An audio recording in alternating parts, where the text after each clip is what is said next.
بسم اللہ الرحمن الرحیم۔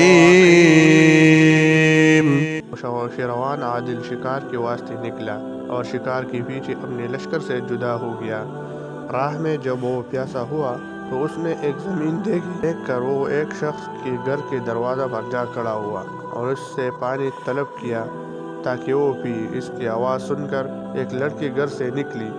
پس جب لڑکی نے بادشاہ کو دیکھا تو وہ تیزی کے ساتھ گھر میں واپس آ گئی اور ایک گنا کوٹا اور اس کے رس کو پانی میں ملایا، ایک پیالہ میں بھر کر اس کو لے کر بادشاہ کے پاس لائی۔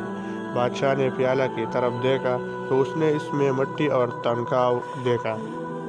بس اس نے اس سے توڑا توڑا کر کے پیا، یہاں تک کہ سب پی گیا۔ پھر فرمایا، کیا اچھا پانی تھا اگر اس میں تنکا نہ ہوتا۔ یہ سن کر لڑکی نے اس سے کہا، میں نے بالقصد اس میں کوڑا ڈال دیا تھا۔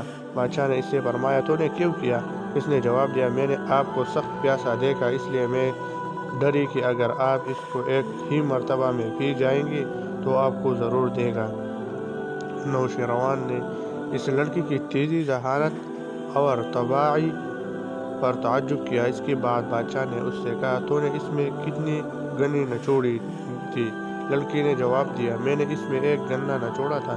بادشاہ نے اس سے بھی تعجب کیا۔ اس کے بعد جب وہ اپنے مقام میں پہنچا تو اس نے اس مقام کا کاغذ طلب کیا اور اس زمین کا اخراج کم دیکھ کر اس کے دل میں یہ بات پیدا ہوئی کہ اس زمین کی لگان میں زیادتی کری۔ پھر ایک مدت کے بعد نوشیروان اکیلا اس زمین کی طرف پلٹا اور اسی پہلے دروازے پر کھڑا ہوا اور پینے کے واسطے پانی طلب کیا۔ چنانچہ وہی لڑکی اس کی طرف نکلی اور اس کو دیکھا اور پہچانا اور تیزی سے لوٹ گئی تاکہ اس کے لیے پانی نکالے، لیکن لڑکی نے واپسی میں دیر کی۔ آخر جب وہ پانی لے کر نکلی تو بادشاہ نے متعجب ہو کر اس سے کہا، تو نے دیر کیوں لگائی؟